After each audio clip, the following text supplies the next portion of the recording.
Друзья, всем привет! Серферы, бездельники, наши любимые девианты, медоеды, эльфы всех групп крови. У нас сегодня очередной эфир с Сергеем Датюком, которого все прекрасно знаете. Он будет посвящен послевоенным сценариям Украины. И сначала добрый вечер. Давайте добрый вечер всем. А вечер добрый? Пока добрый. Баллистика пока не летит. Обещаю, пока не летит. Обещаю, что в ближайшие дни высокий уровень баллистической угрозы, но пока, слава богу, ничего не летит. Вот. И тут сразу я смотрю, у меня в телеге вопрос на эфир висит. В бюджете запланированы деньги еще на 2 года войны. О каких сценариях сейчас можно говорить, если через 2 года ситуация будет совсем другая? Все, что сейчас может быть сказано, к тому времени устареет безнадежно. И это же не факт, что через 2 года будет мир.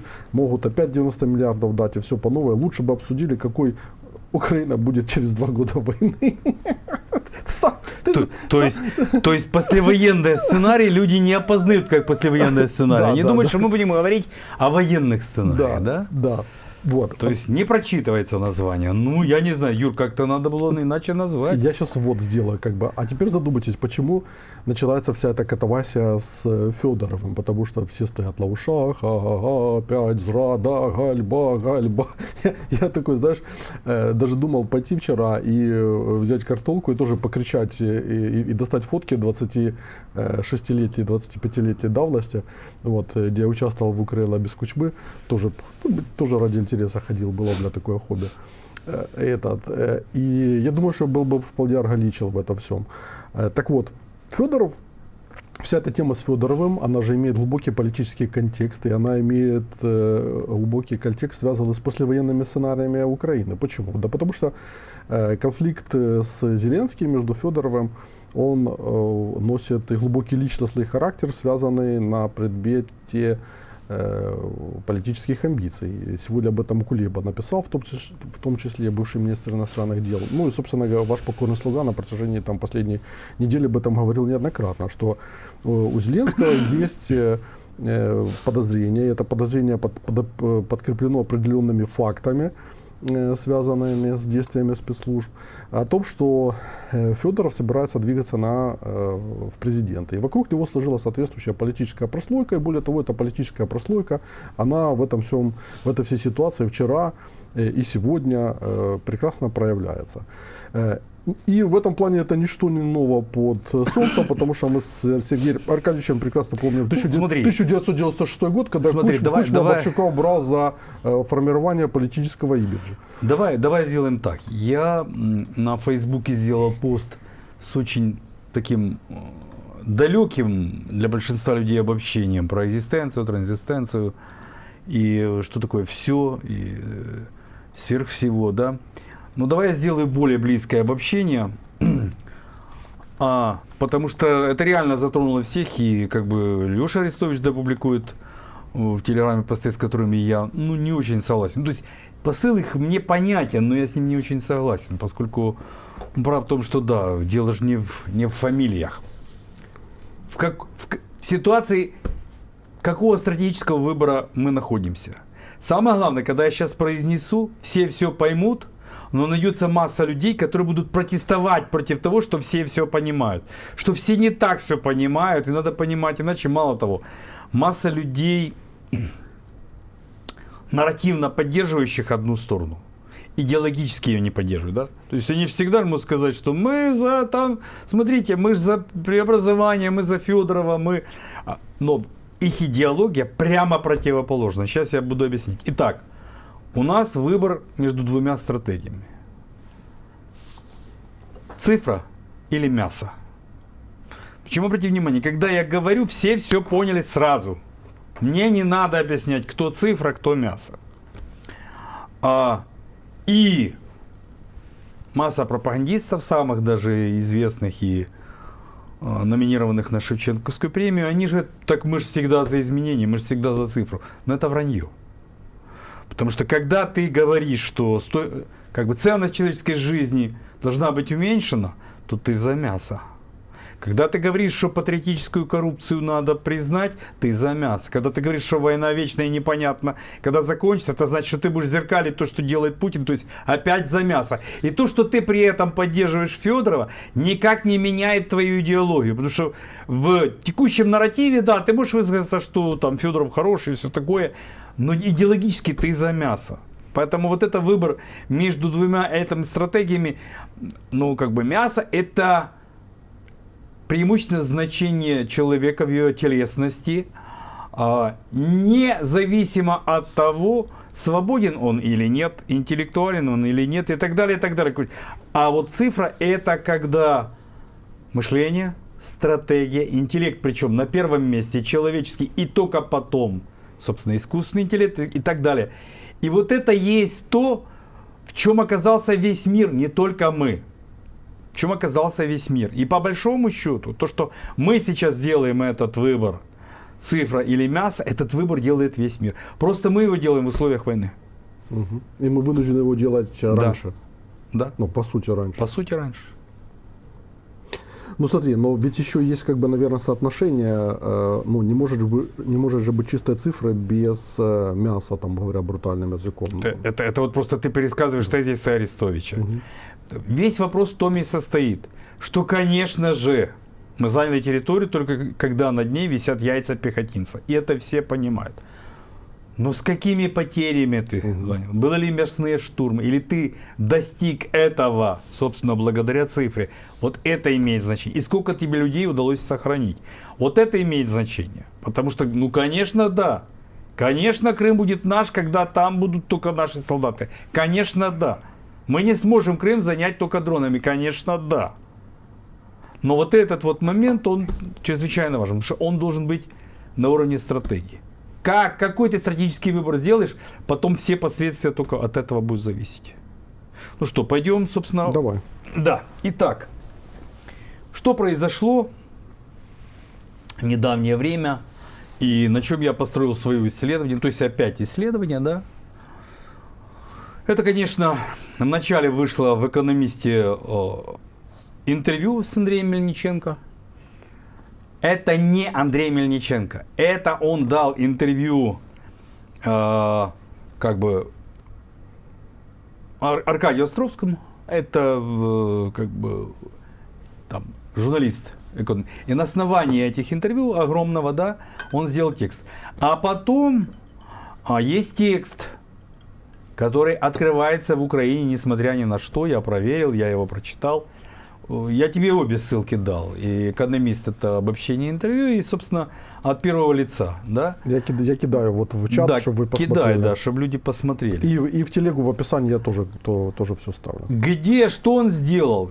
Чего мы не захотели делать после 22 года? Помнишь, в 22 году мы уже после освобождения там Харьковщины и других территорий начали говорить, что ну вот, надо восстанавливать Украину и все. И уже пошли вот эти вот моменты, как мы будем далее двигаться и так далее. Но когда мы поняли, что война надолго, мы перестали делать обсуждения послевоенных сценариев. Андрей Мельниченко показал вот эти вот 4 разных сценария в виде угроз, которые стоят перед Россией. Да? Подчинение Западу, зависимость от Китая, распад страны и превращение в изолированную крепость, которая, тем не менее, подчиняет Украину. Но у нас об этом разговор не идет. Я поставил себе задачу, а можно прописать послевоенные сценарии таким образом, чтобы вот они не зависели от того, что тебе уже написали.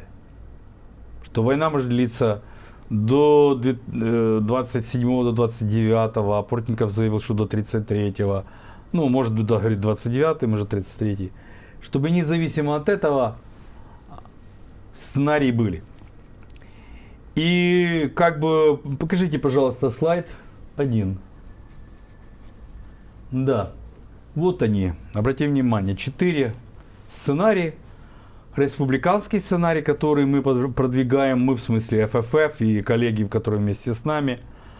Суверенитет через гражданский договор. Да? Это главная задача восстановления конституционного порядка, политического плюрализма, независимого суда, университета, вот это, свободы и так далее. Главный риск – раскол общества после войны и слабость институтов. Второй – это когда мы входим в Европу, да? Восточноевропейский суверенитет через интеграцию. Украина делает ставку на включение в европейские производственные научные оборонные цепочки, но при этом старается сохранить собственную политическую субъектность. Ну, это как, там, я не знаю, как Венгрия, как Польша, да? Главный риск – постепенное превращение в периферию более сильных центров. Третий – оборонительный сценарий. Ну, я как бы пытался его по-разному формулировать. Очень бы хотелось его сформулировать как сценарий вечной войны. Но потом я отказался в силу того, что война не будет вечной, она может быть с перерывами. Но оборонная стратегия, даже когда мы будем в мире, будет сохраняться. И мы вынуждены будем тратить огромное количество денег, собственно, на поддержку громаднейшей военной машины, даже пребывая в... Поэтому это не вечная война, но оборонительный сценарий, да? То есть мы как бы обороняемся по периметру. Ну и при этом, конечно, как бы... ну я давай отдельно еще поговорю про это. Ну и цивилизационный. Это то, что продвигал я.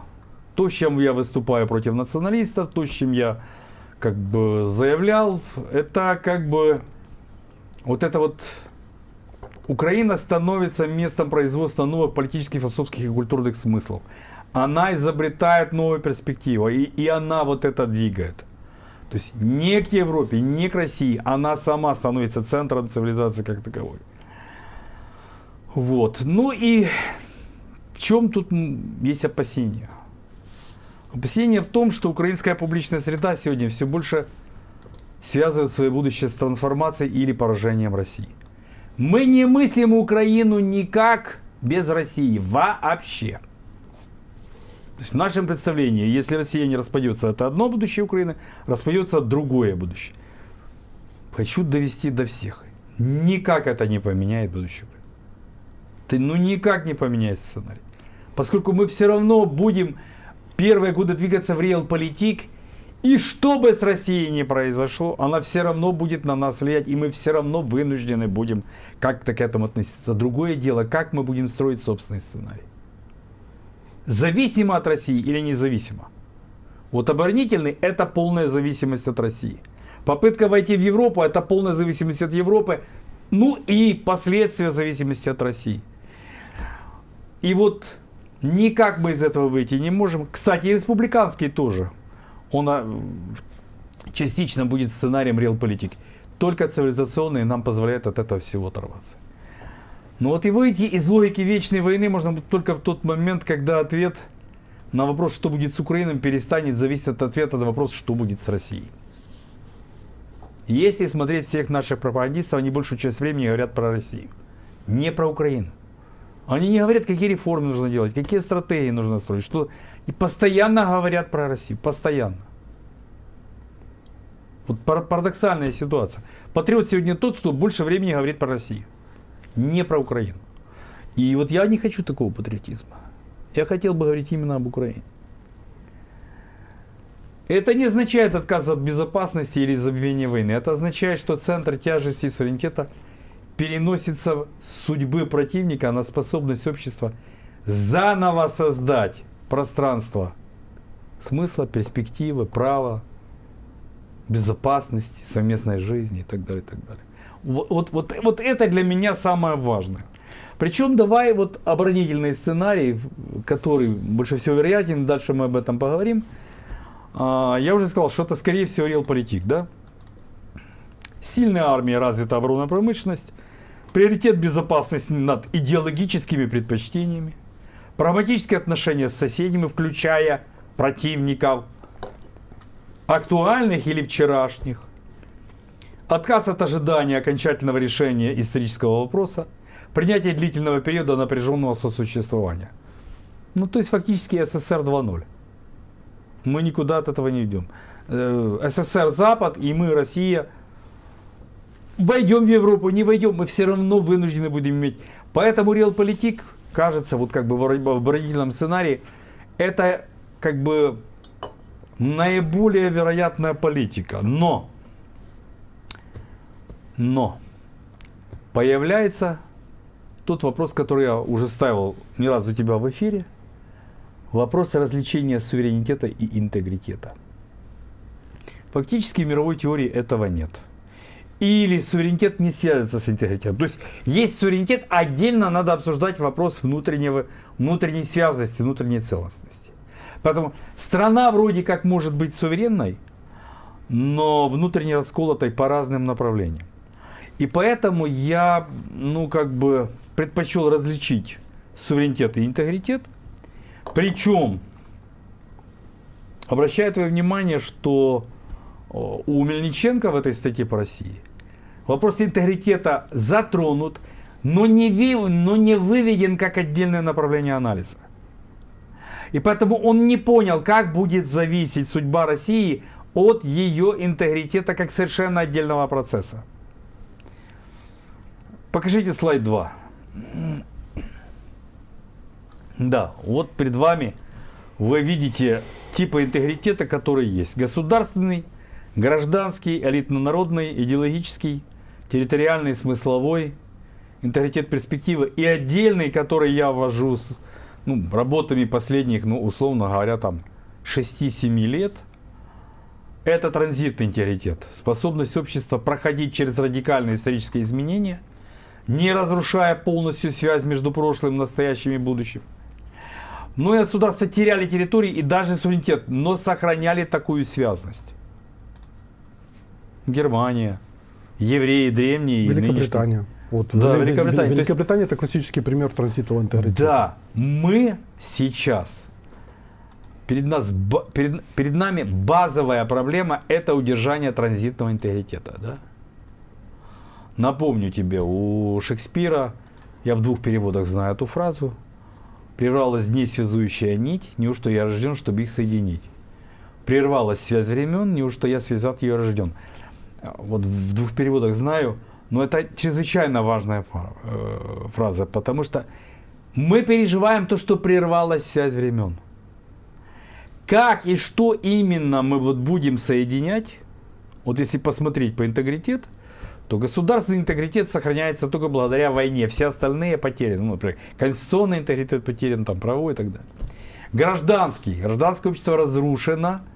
И сегодня между нами даже нет разговора. Просто нет политических ток-шоу и нет разговора между разными частями гражданского общества. Элитно-народная. Элита просто отказалась вести войну. Как-то там существует в парламенте непонятно как. В Монако, в других местах. Кто-то участвует в поддержке, кто-то не участвует. Но ее практически не видно. Она не публична.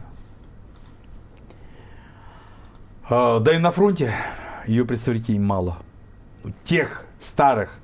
Потому что понятно, что мы можем сказать, что сегодня на фронте рождается новая элита. То есть та, которая приняла этот вызов и попытается осмыслить то, что с ней там происходило. Смысловой интегритет перспективы — это все то, над чем элита должна работать, но не работает. Они еще и посмеялись, что нашелся такой Мельниченко, который в «Экономисте» выступил с представлениями о послевоенной России. Они еще посмеялись над этим. Поиздевались, покритиковали. Себя посмотрите. Вы же даже про это не говорите.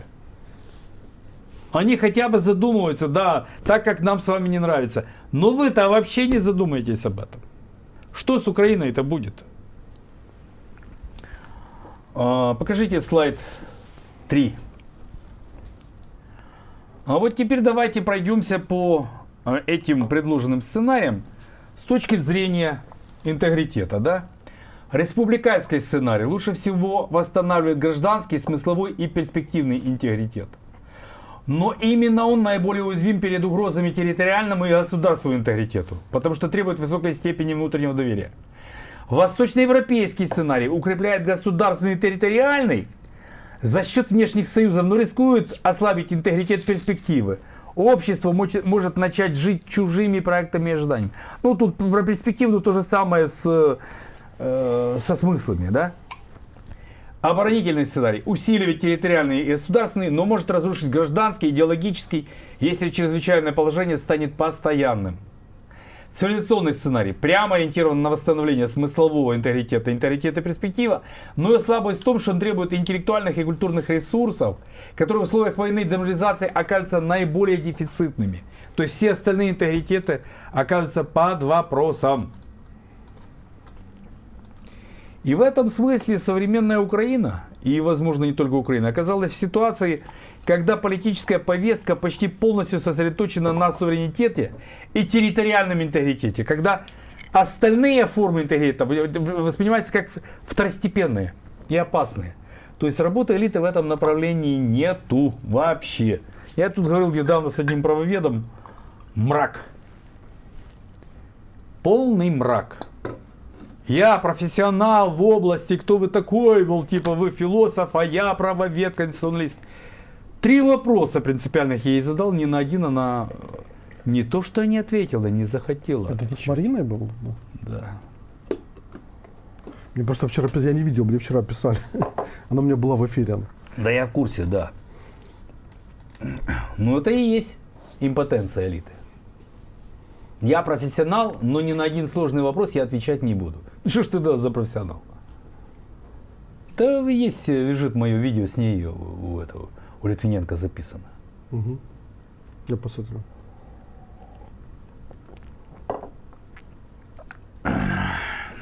Четвертый слайд покажите, пожалуйста. А вот тут мы выходим на вопрос того, что происходит с нами и что прежде всего происходит с элитой. Мы с тобой уже не раз касались этого вопроса. И один эфир у нас был, когда мы попытку употреблять слово «мораль» применяли к Крыму.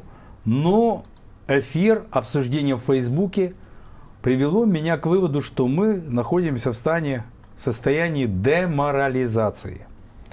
Это не то, что пишут в энциклопедиях. То есть это не выгорание, да, не как бы отказ от того, к чему ты стремился ранее. Это прежде всего утрата моральных ориентиров в какой-либо ситуации кризиса, да, упадок цивилизации, эпидемия, голод, война, космическая, мировая или локальная катастрофа, дезориентация в общественной жизни, когда люди вообще не понимают, куда идут, что будет. Мало того, элита всячески еще и способствует, чтобы этого понимания не родилось, делая свои грязные делишки. Отказ от публичной коммуникации, да, вместо этого телемарафон, где обсуждаются вопросы смысла, перспективы, морали, блага. То есть эти слова фактически запрещены. В каком виде запрещены? То есть если ты употребляешь их на Фейсбуке, к тебе приходят и начинают говорить, что ты враг, что угрожает тебе физическая расправа и даже, ну и так далее. Отказ от мышления, скатывание академической философии в ресентимент и некрофильский патриотизм. И только в результате этого потеря энергии жизни, деятельности, политики экономического, социально-культурного развития, демографическая катастрофа. Вот это вот деморализация, это то, что мы сегодня переживаем. В ситуации деморализации разговор очень сложен, иногда практически невозможен. Потому что ты говоришь с человеком, и ты понимаешь, что по всякому важному вопросу у него другие с тобой ценности. Ты ему говоришь изменения, интеллектуализация, стратегия должна быть. А он тебе говорит мясо, снижение ценности человеческой жизни, патриотическая коррупция — это хорошо, война будет вечной, все должны... А сам при этом воевать не идет. Ну и так далее. И ты говоришь, и ты видишь, что вы не понимаете друг друга. То есть вот это и есть как бы деморализация как таковая. Она имеет несколько уровней, да? Психологический уровень, потеря человеком надежды и способности действовать. Социальный уровень, то есть распад доверия, разрушение общественной солидарности, исчезновение пространства содержательной дискуссии. Интеллектуальный уровень, отказ от мышления, критики, поиска новых. И цивилизационный, да? Утрата общества, образа будущего и так далее. Как можно описать то, что происходит? И вот сегодняшний политический кризис, который мы наблюдаем. Вначале скажи, это политический кризис или нет? Ну, я бы не сказал, что это еще политический кризис. Ну, потому что политический кризис, когда он существует... То есть мы без министра обороны на месяц во время войны и кризиса нету, да? Смотри, Министерство обороны продолжает работать, есть ИО, И, ну, собственно говоря, что изменится? У нас опять Майдан как бы на площади, но политического кризиса нету, да? Это двое суток. То есть, как бы, если кризис, смотри, вот политический кризис у Януковича в 2013 году, когда 21-го отменяет правительство, отменяет 21 ноября, отменяет евроинтеграцию, вот, и 22-го выходит Наем, говорит, выходите на Майдан. Это политический кризис или нет? Нет, это еще не политический кризис, это политические события. Нет, Вот. политический кризис это когда люди принимают решение выходить на Майдан, потому что понимают, что политический кризис. Так вот, вот первые дни Майдана. Если нет политического кризиса, никто на Майдан не выйдет. Политический кризис начался 30 ноября, потому что начался масштаб, который был связан с тем, Это ты говоришь о пике политического кризиса. Не-не-не, это был не пик, это как было начало политического кризиса, потому что пик был в 20-х числах февраля, и февраля Смотри, Юр, 2014 года. Кризис это субъективная характеристика. Нет, вот давай я дам, как я... Нет, как- смотри, ты думаешь, что это какая-то объективная вещь. Это субъективная характеристика. А ты когда все понимают, что у них нет ответа на возникающие вопросы, и власть их не дает, и заводит страну в тупик. Вот это кризис. Вот смотри, проявление кризиса это когда есть глубина. Когда ты видишь, что начинает, ты видишь политические институты парализованы, это начинает распространяться на экономику, это начинает... Ты меня не услышал. Смотри, ты опять говоришь про то, что это объективная вещь. Еще раз, это не объективная вещь. Мы можем жить в ситуации кризиса годами, десятилетиями, и иметь субъективное представление, что у нас кризис, при этом в объективном плане его может не быть вообще. Мы можем, чтобы ты понимал, тушить все кризисные вещи деньгами и говорить, если проблему можно решить за деньги, то это не проблема, а расходы. То есть кризис может быть, очень немногие люди его могут осознавать, а проблемы могут игнорироваться. Кризис это субъективная вещь, не объективная. Понимаешь? Нет, смотри, он субъективный хотя бы по той простой причине, что когда мы имеем дело с социальными событиями, то там всегда имеет дело субъекты, большое количество субъектов, которые вовлечены в процессы. Уже только поэтому он субъективен. Смотри, вот почему сейчас кризис? Потому что когда я говорю, что у нас кризисный выбор цифра мяса, мне не надо никому ничего объяснить. Это значит, что все понимают. Вот это и есть кризис. Когда вопрос в таком виде возникает, что доходит до смены правительства и решения все равно нет, вот это и есть кризис. Причем его можно признавать или не признавать. Масса людей не признают. Не будет вот же- как ты, например. Вот смотри, я тебе просто говорю, что кризиса нет в моем понимании, потому что Федорова убрали, но не будет отката по цифре. Ну не будет отката по цифре, потому что цифра формировалась независимо от того, там был Федоров, не был Федоров, потому что была масса других факторов, помимо Федорова, которые формировали такую модель. Не в этом, смотри, кризис не в этом. Не будет отката по цифре, потому что нас все равно заставят двигаться в общем тренде мира. Не будет, я с тобой согласен. Что будет? Мы же из цифры вышли на военную стратегию. Цифровизация позволила нам обрести некое преимущество перед Россией. Да. Люди не интересуют, будет продолжена цифровизация или нет. Интересует, мы удержим это преимущество или не удержим. А преимущество формируется не цифрой самой по себе, а наличием субъекта, который своей волей пробивает эти решения и доводит их до фронта. Так вот эти субъекты, они остаются. Остаются. Конечно. Хорошо. Конечно, потому что если... Пометим этот момент. Смотри, Да. Федоров пришел в Минобороны полгода назад. А тенденции, которые развернулись вот к этому моменту, они же поднимались до того еще, как он пришел. Ну, постой. А не потому, что он пришел. Нет, я немножко иначе веду ситуацию. Он готовил эту тенденцию, будучи другим министром. Он готовил, будучи другим министром, но помимо того, помимо него была куча других субъектов, которые в этой же тенденции работали. Смотри.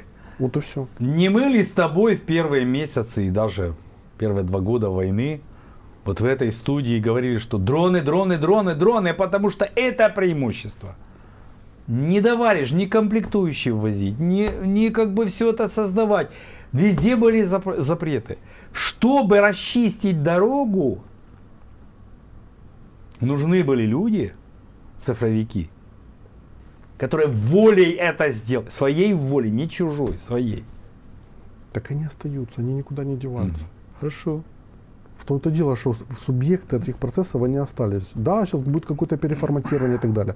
Более того, в существующих условиях, когда мы там 90-95% поражения наносим условно там цифрой, как бы там, да, то у тебя ж Ну просто- хорошо, давай, у давай, тебя- у тебя ж просто давай я нет. задам неожиданный вопрос. Давай. Патриотизм он какой? Националистический или цифровой? Вообще непонятен вопрос. А почему он обязательно должен быть патриотическим или цифровым? Он Потому- может быть каким-то другим. Объясню. Потому что человеческая энергетика, она исчерпаемая. Либо ты воюешь за то, чтобы снести Булгакова, либо ты воюешь за то, чтобы пошли дроны, дальнобойное оружие и так далее. У тебя ограниченная энергетика. Ты ее либо туда направляешь, либо туда. Казалось бы, что ты можешь и туда, но в жизни оно так не получается. Ты либо идешь сносить Булгакова, либо идешь, сука, херачить новые программы на дроны. И у тебя просто в сутках 24 часа, у тебя больше нету. Ты туда либо идешь, либо туда. И казалось бы, а чё бы и нет? А чё это националисты не могут быть цифровиками? Могут, но времени не хватает. Им надо либо туда, либо туда. Ну, я понятно говорю, или надо дальше объяснять? Нет, я просто думаю над вопросом, могут ли быть националисты цифровиками. Могут. Могут. Потому что они активно применяют эти технологии, оставаясь при этом националистами. Называть себя они могут, но это значит, что они не идут сносить памятник Булгакова, а херачат на цифру. Конечно, они заняты этим. Они делом. заняты другим. А при этом могут называть себя националистами. Националисты-цифровики. Националисты-цифровики, Ну да. вот, могут. Так я ж про это и говорю, что как бы да, назвать можно тех так, а тех эдак. Но твоя реальная воля может быть направлена либо туда, либо туда. И на двух стульях ты никогда не усидишь. Но мало того, что есть еще патриотизм достоинства, за который мы выступали на последнем Майдане. Да? Есть патриотизм жертвы, который мы предъявляли всему миру в первые 2 года, да и по большому счету еще сейчас. Да? Есть сентиментальный патриотизм, который наши пропагандисты продвигают. А есть некрофильный патриотизм. Да? Пусть погибнет Россия, даже если пришлось бы погибнуть Украину. Или мы должны прожить на секунду дольше. Вот это вот некрофильный патриотизм. То есть это самое отвратительное вообще, что есть вот из украинского патриотизма. Это вот я должен на секунду дольше прожить, чтобы увидеть, как умрет враг. И тогда уже могу умирать. Что это вообще за представление? Вот я этого не понимаю. Зачем мне на секунду дольше? Чтобы что? Чтобы испытать огромное удовольствие и помереть? Что это такое? Что за хрень? Я не понимаю это.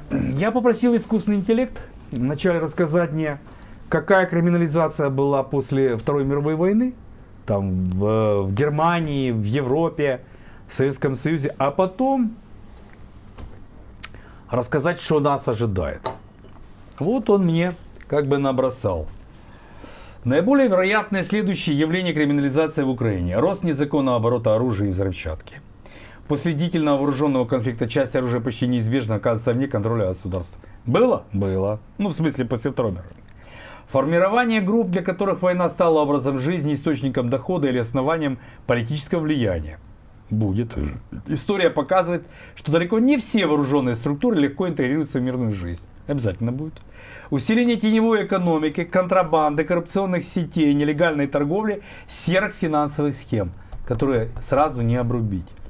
Локальная атаманщина, появление влиятельных неформальных лидеров уже есть, да? Опирающихся на ветеранов, региональные связи, силовые ресурсы, недоверие к центральной власти уже есть. Рост бытового насилия, преступности и социальных конфликтов. Это связано не только с бедностью, но и с тем, что за годы войны общество привыкает к более высокому порогу допустимого насилия. Ну и, наконец, конфликты между различными группами ветеранов, чиновников. Это еще будет. Это пока еще не очень, но еще будет. Ветеранов, чиновников, волонтеров, силовиков и гражданского населения из-за статуса, ресурсов, политического влияния и так далее. Что к этому ведет сегодня? И вы можете, ну и мы можем, и все могут распознать это по пропагандистским, я даже не знаю, а у нас есть пропагандистские темники или нет? Я что-то как-то даже не в курсе. Просто они в одну дудят, и я это... Ну, наверное, есть какие-то. Ну. Например, общество может начать считать приемлемым коррупцию, если она совершается во имя патриотизма, насилие, если его совершают свои, ограничение прав, если они объясняются чрезвычайной ситуацией. Вот как мой визави в предыдущем, о котором мы сегодня уже говорили. Общественную травлю и преследование инакомыслящих уже полностью развернулось. Неформальное перераспределение собственности и ресурсов. Что происходит, что отслеживают, но как бы с огромными как бы препятствиями, потому что нет публичных передач, где это все можно было обнародовать.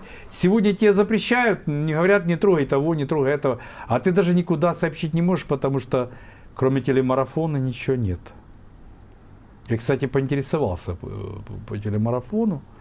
Там же изначально, в начале войны, 11 телеканалов были телемарафонистами. Сейчас осталось 6. Они же финансируются за государственный счет. Я не знаю, знаешь ты или нет.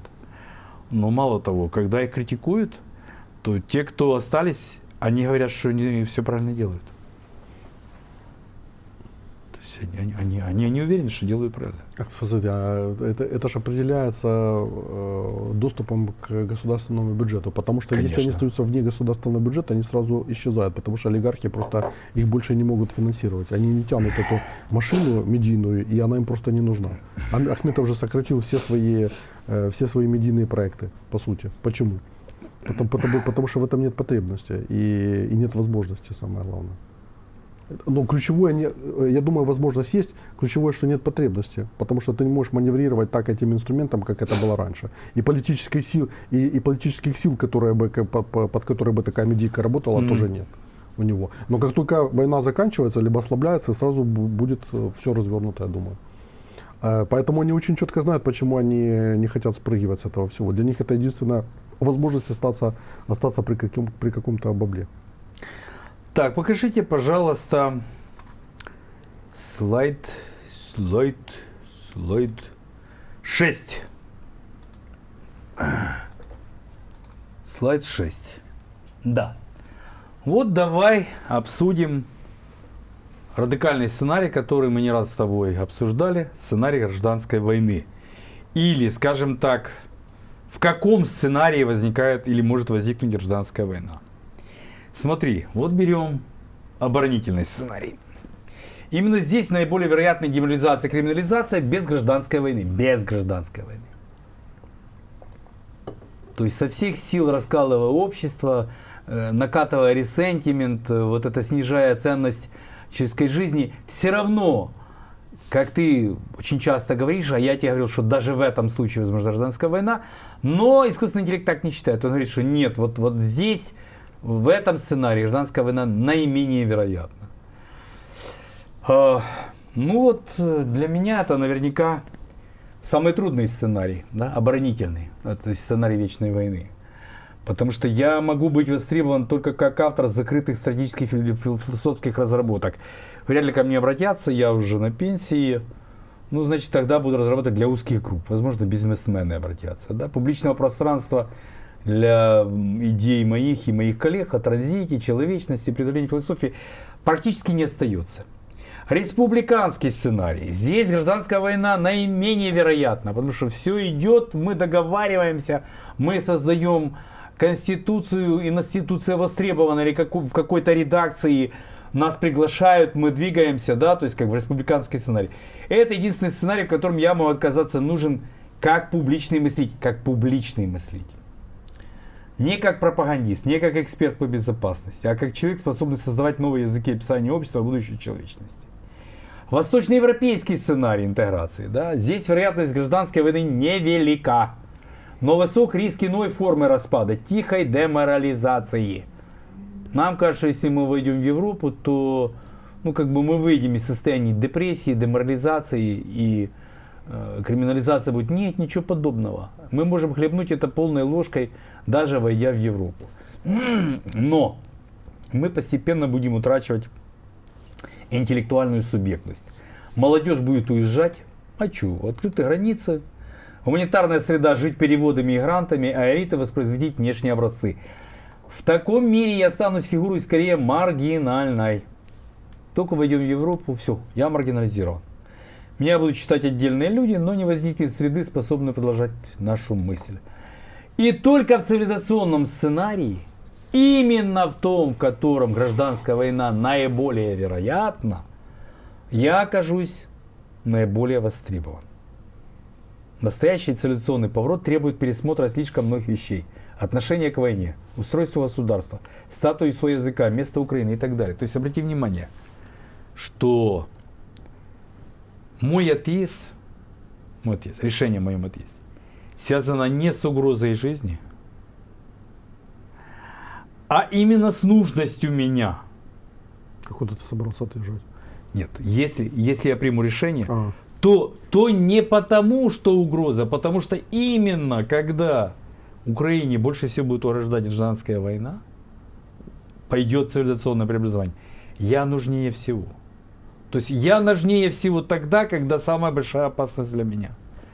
Это вот как бы понятный для меня, но неожиданный вывод, который я в результате анализа получил. Ну, я же тоже пытался не просто анализировать, а понять свое место во всех этих сценариях. И именно здесь я был бы максимально востребован. Более того, именно этот сценарий я в действительности ищу. Мало того, я как бы переосмыслил свое студенческое отношение к ленинскому тезису.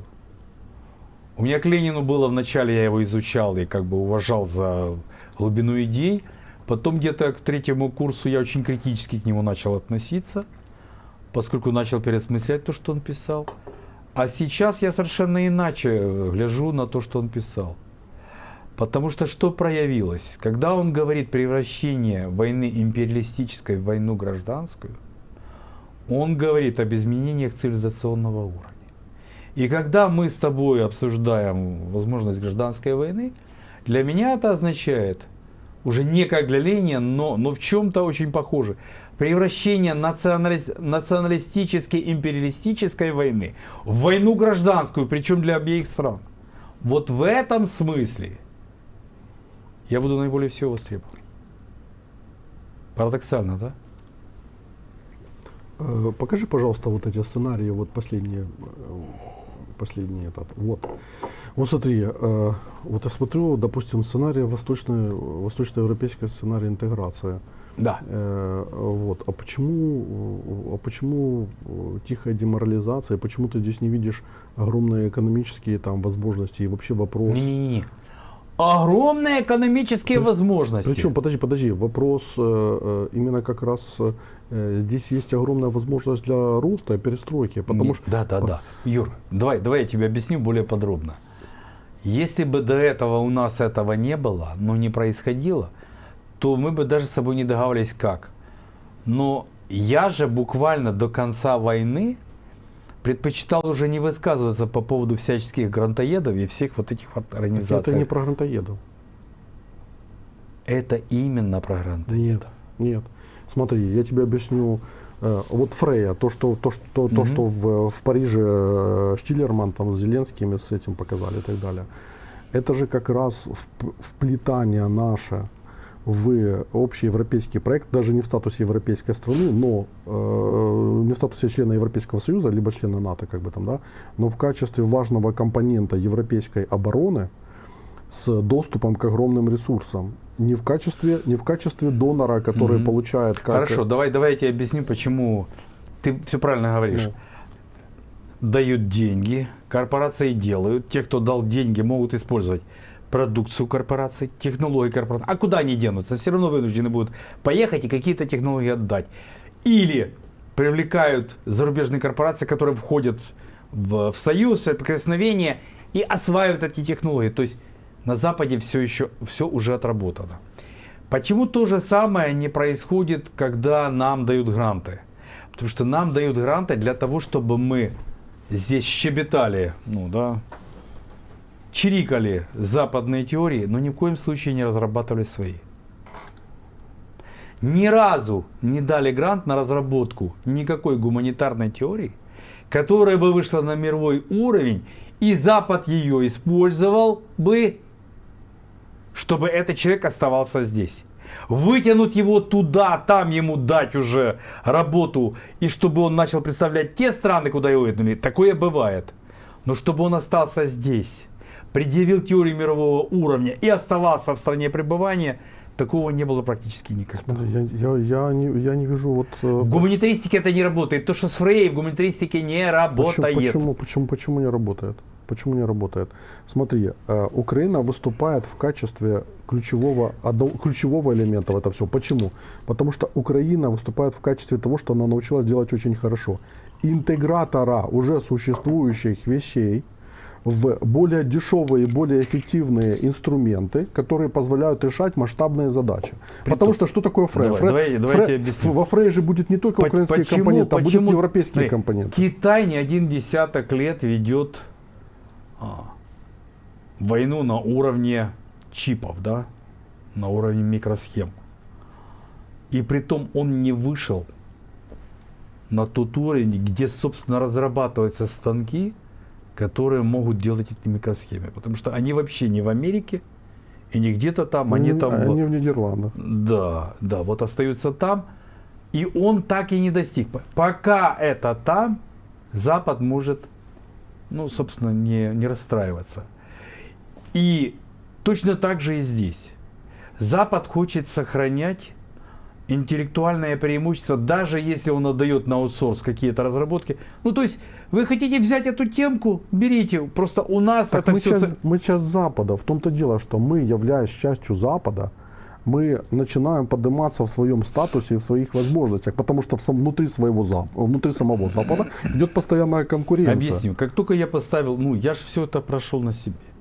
Как только я поставил вопрос о том, что философия постмодернизма это тупик, все академические организации и издательские структуры отказались публиковать предъявленное. Просто отказались. В момент философии не было опубликовано, потому что там критика постмодернизма какой философии содержалась.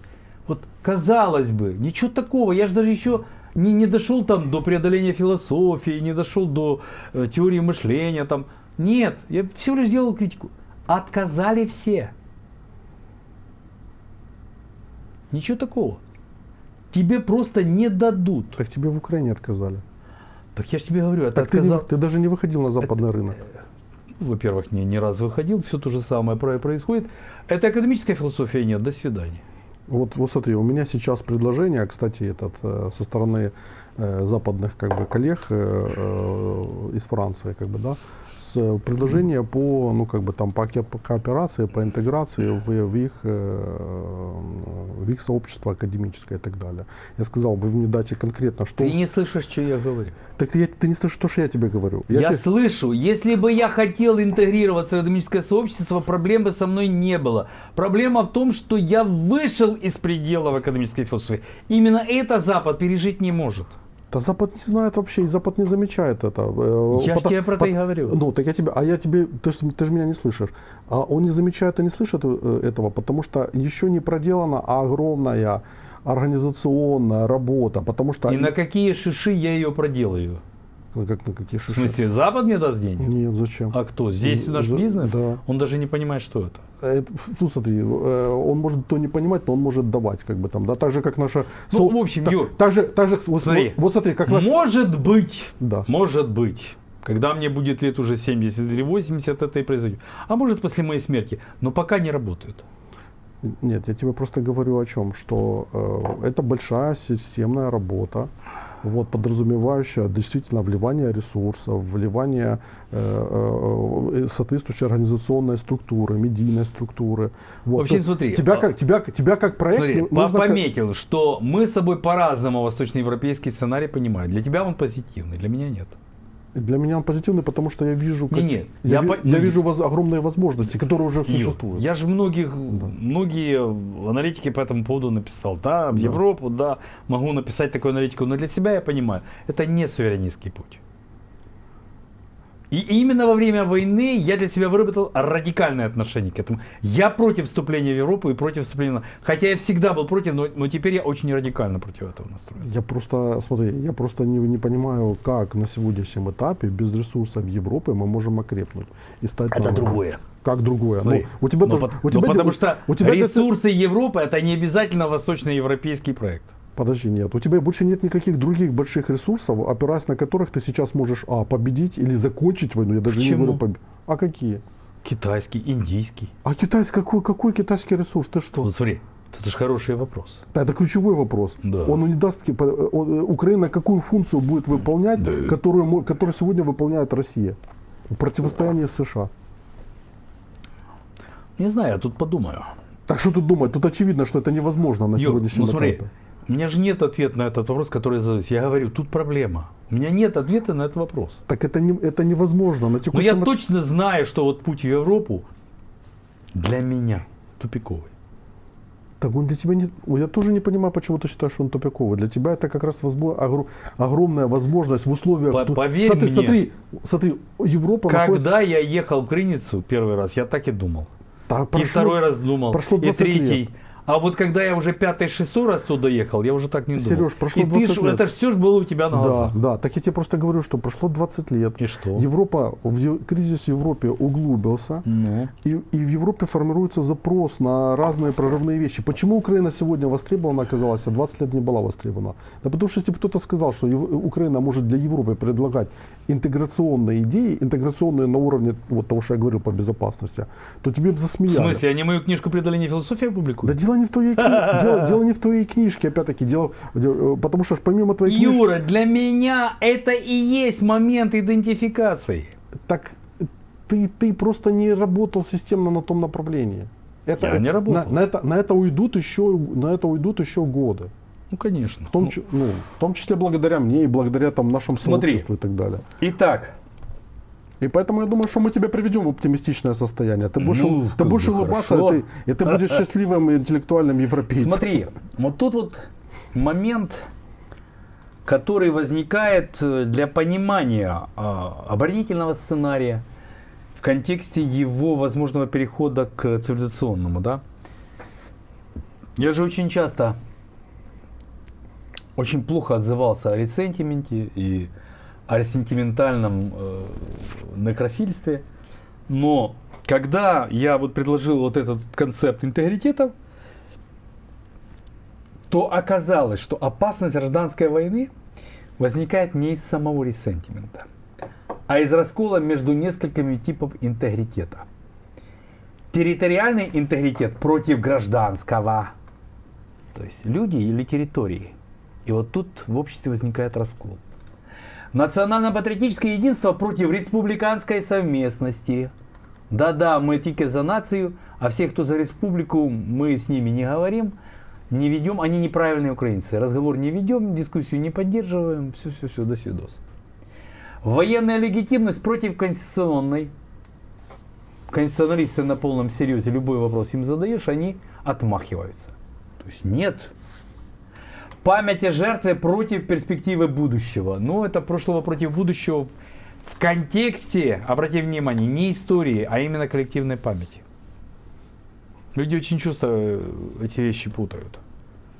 И думают, что это про историю. Это не про историю, это про коллективную память.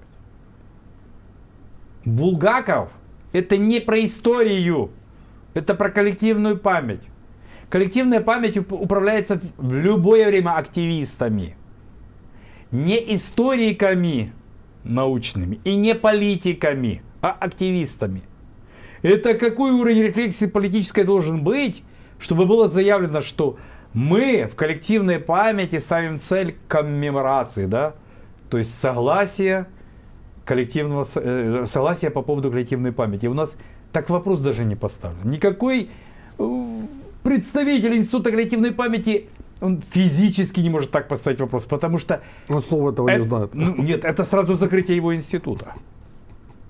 Потому что институт коллективной, институт национальной памяти, он же построен вне коммеморации. То есть там только одна память правильная, это национальная, все остальные нет. Урбанистическая, интеллектуальная и так далее, это все нет, только национальная самая правильная. Поэтому, как только там поставится вопрос коммеморации, институт надо закрывать вообще. То есть, в этом смысле мы получаем раскол интегритетов. И именно из раскола интегритета происходит гражданская война. Вот это то, что мне удалось понять вот как бы, собственно, в этом исследовании. Теперь, собственно, давай посмотрим. Покажите слайд 7. Истощение в войне. Да, вот какие они бывают. А то мы говорим, война на истощение, война на истощение. У нас 2 года, у нас 3 года, у нас 5, у нас 6, 8 лет, сколько угодно. Итак, военное истощение, да, сокращение подготовленного личного состава, техники, боеприпасов, офицерского корпуса, производственных возможностей. Я бы добавил еще стратегии и стратегическое военное истощение, вот которое мы наблюдаем сегодня, да. Цифра или мясо, это стратегическое военное истощение. Экономическое истощение, рост военных расходов, дефицит бюджета, падение инвестиций, разрушение инфраструктуры и технологическая деградация. Я бы сюда добавил разрушение урбанистической среды. Не просто городов, а урбанистической среды. Потому что города даже могут продолжать свое существование, если они заполнены хотя бы на треть. А среда уничтожена, то есть на треть заполнена, да. Службы худо-бедно функционируют, чего там нет? Там нет урбанистической среды, там не хотят жить интеллектуалы, там не производятся концепции, теории, там люди не гуляют, не пишут картины, не слагают стихи. Этого там нет. Это мертвые города. Они функционируют, но там нет вот этой вот крылатости города в воображении, в фантазиях, в теориях, в стихах, в песнях. Этого там нет. Социальное истощение, усталость общества, демографические потери, эмиграция, конфликты между различными группами населения. Ну и сюда же относится то, что сегодня переживают все, да, социальная перспектива. Люди понимают, что социальной перспективы в ближайшие годы нет. Как это отображается? Вот, следующая зима будет такая же, да, и все такое. Стоит ли здесь оставаться, или стоит поискать другую социальную среду? Вот это все и социальное истощение. Когда ты понимаешь, что социальная среда больше не способствует твоей жизни. Люди впадают в депрессию, в неврозы, в психозы, в отчаяние и так далее, и так далее. Политическое истощение, снижение доверия к власти, кризис легитимности, борьба элит, фактическое разрушение экспертной среды, фактическое разрушение многих профессий, разрушение политики. Такой профессии, как политтехнолог, сейчас нет. Ну или не занят чем-то другим. Ничего страшного. Нет, я же не говорю, вообще по отдельности ничто из этого не страшно. Меняется просто как бы меняются задачи и появляются новые профессии. И, собственно говоря, да, пока политический процесс нет, какие политтехнологи? Политический процесс начнется, и политтехнологи выползут от всех щелей. Моральное истощение, утрата представления о целях войны и о желаемом будущем. Но я бы добавил тут, да, вымывание из дискурса таких вещей, как благо, мораль. Мы просто об этом не говорим. Да? Совместность, вместо этого единство, нация понад уса и так далее. И внешнеполитические истощения, да, уменьшение поддержки союзников, изменение международной обстановки. Вот это вот все, это, собственно, те истощения, дай бог, мы можем анализировать только военное и экономическое. Все остальные пока мы их не видим. Ну, я о них не читаю, я не вижу постов. Ну, разве что кто-то индивидуально о чем-то отзовется. Но чтобы это нашло поддержку, этого я не вижу. Это не все, кстати, истощения, это самые такие первейшие, потому что, ну, чего тут нет? Нет интеллектуального истощения. Интеллектуалы не просто не нужны. Любое проявление интеллектуализма получает, я даже не знаю, как это назвать, тонны дерьма, обвинений во враждебности и угроз. Ну, это фактически ментальная катастрофа. Ну, или ментальное истощение. Не просто интеллектуально. Это везде. Это проблема эпохи. Огромное количество, миллиарды людей, низкообразованных, малообразованных, получили доступ к социальным сетям, где могут писать любую чушь, которая придет в голову. Дистанция минимальная. И поэтому ты или контролируешь, если ты контролируешь как бы эту дистанцию, то у тебя все хорошо. Ты можешь формировать любую среду, которая тебе по нутру. Да, это, конечно же, как бы это, конечно же, означает, что ты будешь в каком-то мыльном пузыре, так ты всегда в этом мыльном пузыре. Ты хочешь сказать, что философы в Александрии, там, во времена Птолемеев, там, не находились в пузыре? Они что, занимались работой где-то на Нет, я на хочу полях? сказать, Нет. что в самом большом и развитом на уровне как бы Платона и Аристотеля пузыре, который назывался Академия. Да. Философы все находились в пузыре, Да. потому что Платон пережил смерть Сократа и понял, что надо спасаться в пузыре. Да. То есть буквальный ответ на тот вопрос, который ты ставишь. Философия придумала пузырь, в котором она готова развиваться. Но до Академии Сократ, Протагор, да, это, они были вне пузыря. Ну хорошо, но я просто говорю о том, И что... смотри, пузыристая философия потом начала двигаться уже внутри бытийности, бытия, человечности.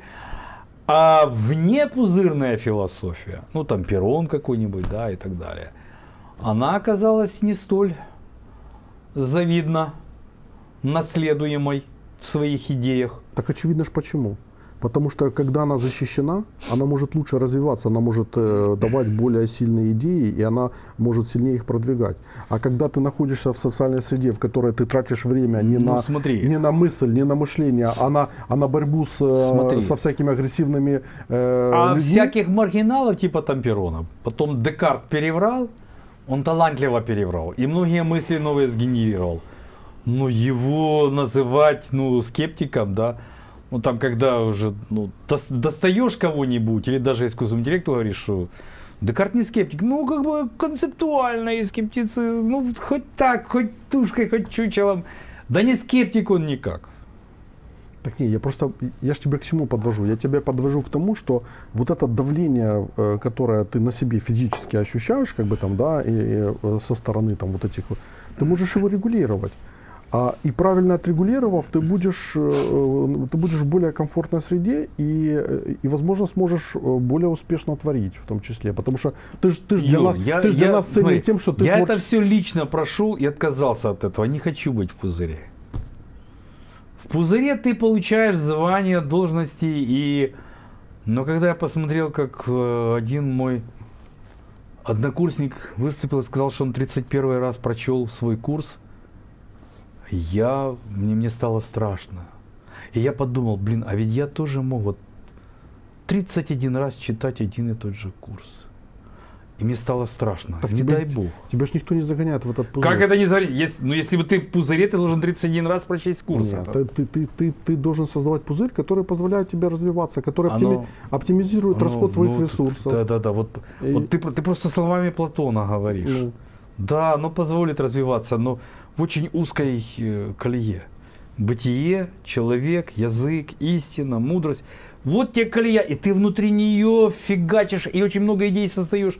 Вот так все. И еще и наука появляется. То есть выглядит действительно великолепно, замечательно. Тогда остается не жаловаться, что ты сражаешься сразу по всем фронтам, потому что ты допускаешь к себе всяких токсичных людей, организаций и так далее. А что такое токсичные люди? Которые забирают твою энергию на чушь. На чушь.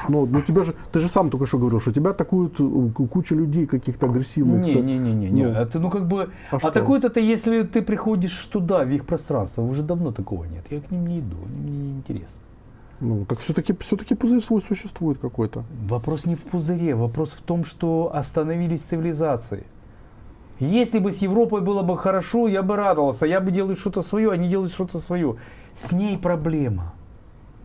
И до нее достучаться невозможно, потому что кризис это штука субъективная. Так смотри на нее как на еду. Смотри на нее как на еду, используя ресурс, который ты можешь выскочить в другое пространство, в другой статус, в другие возможности, в другую цивилизацию в конце концов. Это как франки, которые пришли в Римскую империю. Наконец-то ты сказал то, что мне интересно. Так я все время тебе это говорю. Но постой, не торопись, выскочить в другую цивилизацию не так просто. Покажите, пожалуйста, 8-й слайд. Давай посмотрим на истощение в сравнительных моментах, да, вот оно, измерения, какие истощения, а вот оно Украина и Россия.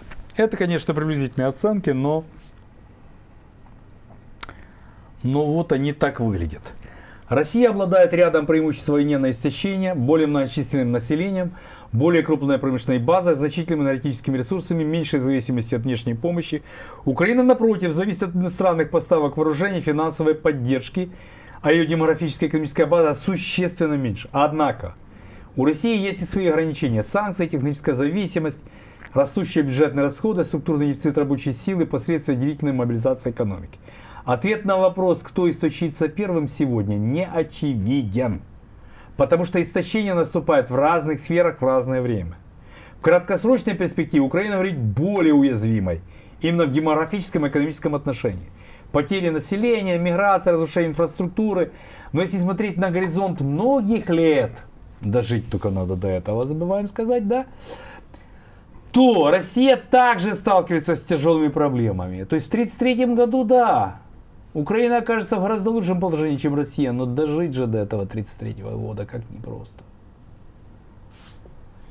Никто сегодня не может надежно предсказать, когда именно наступит критическое истощение, у какой из сторон оно проявится раньше. Заметь, но это не меняет сценарии, которые я предложил. Верни табличку. Да, верните табличку. Верни табличку. Смотри, Да. ну вот навскидку. Вот, допустим, ты пишешь измерение политическое, что Украина зависит от устойчивости власти общества, зависит от устойчивости элит. Не только, Да. от устойчивости общества тоже зависит. Мы это видим сейчас в топливном кризисе, потому что... Смотри, ты заметил, что написано правильно? Зависит от устойчивой власти общества, а тут от устойчивости элит. У нас элиты менее выражены.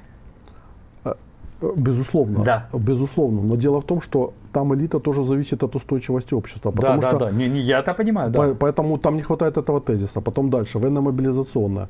Вот это же навскидку я писал. Но я с тобой согласен, да, да. Вот смотри, На самом деле табличка должна быть в 10 раз более объемнее, конечно. Вот ты пишешь, у Украины высокая уязвимость, Да. у России средняя уязвимость. Я не согласен, у России тоже средняя, высокая уязвимость. Знаешь почему? Да. Потому что Россия вовлечена в гораздо больший масштаб Ой. конфликты. и у нее Сейчас, гораздо большая благодаря периферия. цифре, мы пытаемся выйти на высокую уязвимость России. До этого так не было. Вопрос не в Украине. Вопрос не в том, что мы несем Украине. Вопрос в том, в какой уровень конфликта вовлечена Россия. И, которые, и субъекты, которые находятся на ее периферии, Китай, например, как бы там, да, Центральная Азия, и Штаты, которые Я понял. То есть влияют ты на говоришь, нее. что табличка очень простая, на самом деле надо было сделать ее более объемной и более... Ну, я просто да, вижу Юр, характеристики, которые, Конечно, которые нет. не коррелируются с тем, что я вижу. Конечно, ты прав.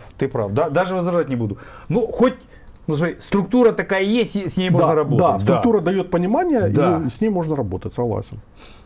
Ну, а теперь покажите слайд 9. Я не знаю, как-то его, как-то все-таки поместили. А вот теперь смотри.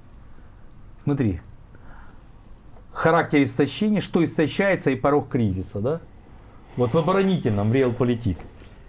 Характер. Медленно военно-политическое гуманитарное истощение. Что истощается? Гражданское общество, конституционность, интеллектуальная среда доверия. Порог.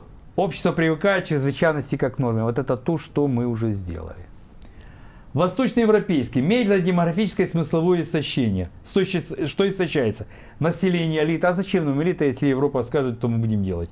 Наука только на аутсорсе, да. Гуманитарная сфера вообще ноль. То, о чем мы с тобой спорили. Перспективы. Я здесь не согласен просто. Вот смотри, вот я в этом сценарии не согласен. Вот, Да.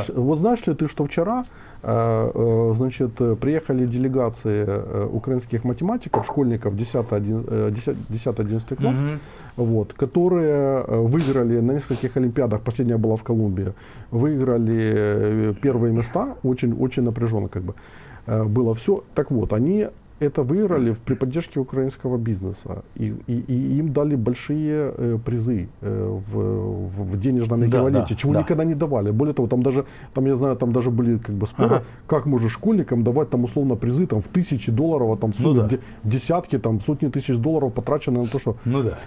Потому что для наших как бы этих осветян это не вкладывается ни в какие ворота. Вот. А логика другая, что в это нужно вкладываться, что это перспектива. Верните, пожалуйста, смотри, а что там? Это то, о чем я тебе говорю, а ты с этим не хочешь согласиться. страна становится периферией без собственного проекта. Не-не-не, так страна в этом не становится периферией, Так. потому что когда ты сейчас уже в инженеров вбрасываешь больше, чем на Так. Боинге вбрасывают, начинаешь вкладываться в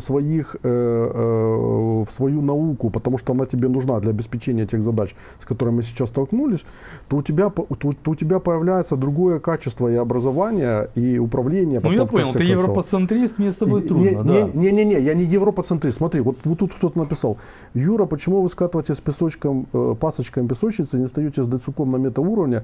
Вы же умеете, а все хотите дацюка применить, продать, округлить, а мышление метауровня — это такая редкость.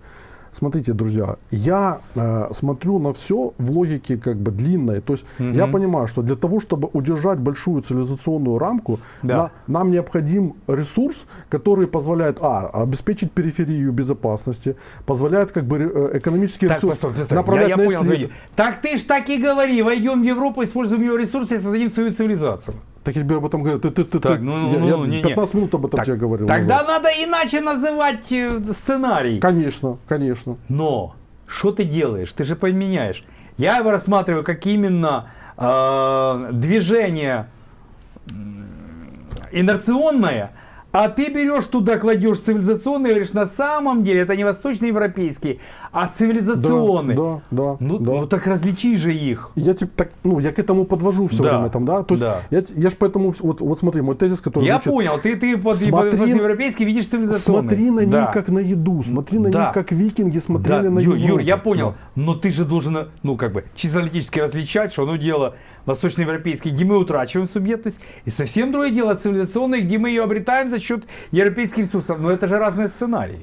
Просто в том сценарии, что у тебя прозвучало, там расколы, там гражданская Да, война, да. ее тогда нет. И потому что Нет, оно в цивилизационном. Нет, то, что у тебя прозвучало в Да, цивилизационном, там, возможность гражданской войны высокая и так далее. Я просто говорю, что когда у тебя есть совмещение вот этого как бы нахождения в европейском пространстве, которое колется и которое находится в кризисе, и ты начинаешь там двигаться, как бы пожирая кучу ресурсов. Кстати, обрати внимание, порог кризиса республиканский. Общество не выдержит открытой конкуренции и сваливается в авторитаризм. Это вот опасность, которая там есть. То есть, даже если мы ценой невероятных усилий выйдем в республиканский, мы можем осуществить вот этот вот провал и откат.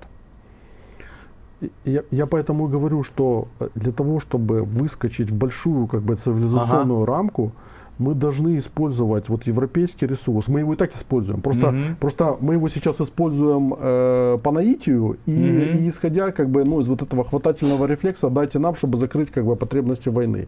Вот. Так вот, Фрейя — это проявление другой рамки, когда ты входишь уже осмысленно, с пониманием того процессов, которые происходят и внутри, в вопросах безопасности. Потом дальше, когда будет сформирован этот кластер, у тебя появится как бы почва для экспансии в другие смежные кластеры, понимаешь? И мы начнем расползаться, потому что у нас появятся партнеры, контрагенты внутри европейского пространства.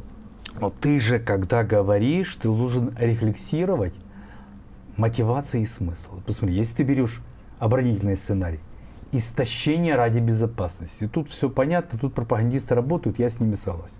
Восточноевропейский сценарий, истощение ради благополучия. Республиканский сценарий, истощение ради свободы. А цивилизационный сценарий, истощение ради нового смысла. И самое опасное здесь — истощение ради способности мыслить будущее и перспективу есть не у всех. Оно есть у элиты, причем самой редко встречающейся стратегической элиты. Мы так и не сумели ее наработать. И даже те, кого наработали, по большому счету разбежались по миру. Мы просто не можем поднять цивилизационный сценарий, потому что те, кто мог бы...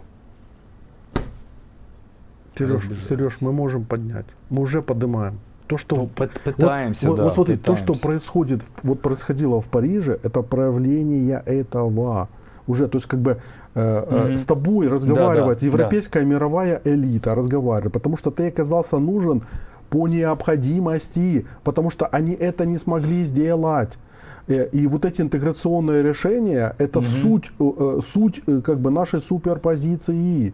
Потому что, да, возможно, они когда-то к этому придут, и, может быть, достаточно быстро придут. Но до того момента, пока мы предлагаем большие, глубокие, стратегические решения, то, что Федоров вчера говорил, что мы начали действовать на оперативную глубину, благодаря тому, что сделали, впервые, как бы, вот фактически в 2026 году мы начали действовать на всю оперативную, как бы, глубину практически, там, да, кроме Дальнего Востока. Хотя Дальний Восток ощущает, и Сибирь ощущает уже, как бы, последствия. Ну, этого. я скажу тебе даже больше. В некоторых кругах идут разговоры, что у нас появилась глубина стратегического планирования. Обрати внимание, не глубина стратегирования. Потому что стратегирование это, там глубина немножко другая. Там смысловая, перспективная глубина. У нас появилась глубина стратегического планирования. Знаешь, сколько она составляет? Ну, эта цифра известна всем. 2 года. Нам настолько дали денег, у нас настолько есть представление. Не дальше. Так это хорошо уже, потому что у нас Смотри, уже на 2 года но год назад у нас не было Да. этой глубины Да, стратегического да, планирования. Так вот, моя мысль по поводу всего, что ты говоришь, ты говоришь, вот, дальняя рамка там и так далее. Я говорю, что для того, чтобы это иметь, у тебя тут должен дом не гореть и не должен разрушаться, потому что у тебя хотя должен быть какой-то базовый центр, как бы там, да, где ты защищен, где у тебя есть ресурс, и ты можешь как бы консолидироваться Вот, для того, чтобы двигаться смотри, дальше. Вот давай продвижение дальше поговорим. Покажите, пожалуйста, слайд 10. Обрати внимание, он интересен тем, что он показывает вероятность сценариев. Понятно, оборонительный сценарий, его вероятность 45-55%, то есть скорее всего будет. Затем на втором месте восточноевропейский сценарий, интеграция, 25-35%. Республиканский сценарий, маловероятный, но не невозможный. То есть мы можем принять институцию, но вероятность 10-20%. А вот цивилизационный сценарий 5-10%. И обрати внимание, если мы так вот в этой таблице поставим очень простой вопрос. Так за что мы воюем? Ну, грубо говоря, мы можем предположить, что мы воюем за там увеличение вероятности, там, например, цивилизационного сценария. Отнюдь нет. Сценарии расколоты по различным группам. И в оборонительном сценарии война идет за право государства сохранить себя через силу, безопасность и длительное противостояние. В восточноевропейском многие или большинство воюют за право встроиться в более крупную систему безопасности и экономики. В республиканском за возможность восстановить гражданский договор, конституционную совместность и обрести суверенизм. Обратите внимание, политический суверенизм. А вот в цивилизационном за право создать новый смысловой исторический проект, то есть за цивилизационный суверенизм. Это разные суверенизмы. Вот республиканский, цивилизационный, это разные суверенизмы. И обратите внимание, вот именно поэтому у нас не будет единства. Совместность может быть, единства не будет. Ничего страшного. Ничего страшного. У тебя единство может быть только в тоталитарных сообществах. Единства нет ни в одной европейской стране. Почитай, что пишет в Фейсбуке. Зачем? Сейчас нам о единство. Зачем мне читать, что пишут в Фейсбуке? Мы ж понимаем, что... Понимаем. Мы все прекрасно понимаем. Все прекрасно понимаем. Вот. Я просто, смотри, когда там мне читают вероятность послевоенных сценариев, я на самом деле думаю, что вот наша реальная цель — это борьба за микс второго и четвертого сценария. Ну, мы это уже как бы установили. Вот Но смотри, у тебя да, у меня за микс третьего и четвертого. Ну, твою позицию я... И если бы мы с тобой говорили, то как бы договорились мы с тобой. Ты говоришь микс второго и четвертого, я говорю микс третьего и четвертого, мы бы с тобой договорились. Проблема в том, что у нас наибольшая вероятность первого, и он не миксуется ни со вторым, ни с третьим, ни с Нет, у четвертым. нас не... Смотри, у нас... Я тоже не согласен. Почему? Потому что, опять-таки, мы не находимся в ситуации, когда мы играем сами по себе, потому что оборонительный сценарий... Конечно. Вот, а мы не играем сами по себе, потому что Европа... Вот что происходит сейчас в Европе? В Европе внутри начинает происходить трансформация, потому что они начинают осознавать, что им необходимо что-то делать с Россией, и делать с Россией, и вообще с Востоком в том плане, что там нужно занимать более активную позицию. И то, что они поддерживают Украину, это по этому поводу, потому что они понимают, что в игре, в борьбе Штатов и Китая, в котором им отведена как бы роль еды, вот, если у них не появляется эта субъектная позиция, то они именно такой едой являются, и они проваливаются дальше в ту ситуацию, когда вот там Фридман, я не знаю, там Джордж Фридман, там, или все эти американские эксперты, там аналитики говорят, да это, ну, Европа как бы вот она будет барахтаться дальше десятки этих мелких государств, которые ничто не решают. Вы не можете подняться как бы на уровень глобальной рамки. Так вот, крупные игроки, и не только крупные игроки, потому что Нидерланды маленькие, но они на самом деле крупные из-за своей технологической и организационной мощи, как бы там, да, они пришли к этому пониманию, что вот необходимо создавать новый конструктор, который обеспечит решить вопросы безопасности и сформирует базу для новой экспансии, пока будет происходить внутренняя социальная трансформация, к которой они подошли, и в которой они отстают от нас лет на 20, как бы там, да? Смотри, тогда научной точности ради мы должны с тобой сообщить, что есть сценарии, которые сюда не вошли. Например, сценарий поглощения России и Украины. Раз. Сценарий ядерной войны, который, кстати, раскладывается на эти 4 по-любому, но мы переживаем очень длительный период восстановления смут.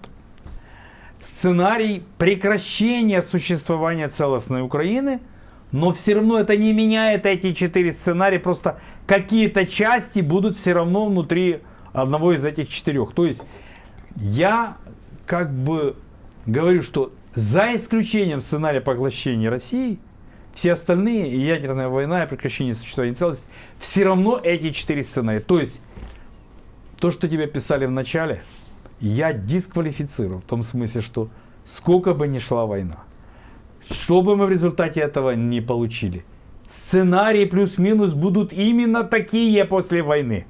Именно такие. Даже после ядерной войны через некоторое время. Даже после прекращения существования Украины. Они будут именно такие.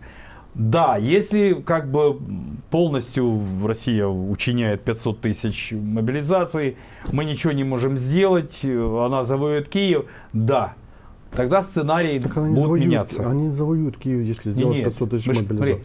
Мы же должны с тобой, я же начал с тобой, мы должны предположить очень маловероятно. Но я говорю, что даже если предполагаем очень маловероятно, все равно вот мы выходим на это. Ну, вот смотри, моя просто позиция заключается в том, что вот, ну, в принципе, ты дал хороший конструктор, с которым можно работать, вот, и вот в рамках этого конструктора, там, да, измерения, которым ты вот ты там показал, как бы там, да, все эти уровни, как бы там, есть чем работать, и там да, смотри, опять еще один момент, скажи, а где тут у тебя экономика, где тут у тебя политика? Ребята, вот это есть как бы цивилизационная рамка, внутри которой очень много гуманитарности.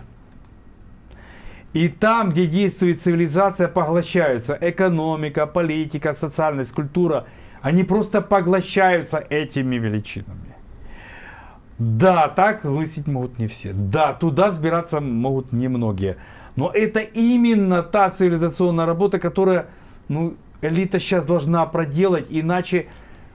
Ну, даже принимая сегодня решение, да, оставаться, уезжать в Европу, уезжать в Китай, уезжать в Штаты, или же уезжать в глубинку Украины, вот, собственно, то, что мы с тобой сегодня вот тут вот сделали, позволяет принимать эти решения. Потому что ты видишь, что тебя ожидает впервые.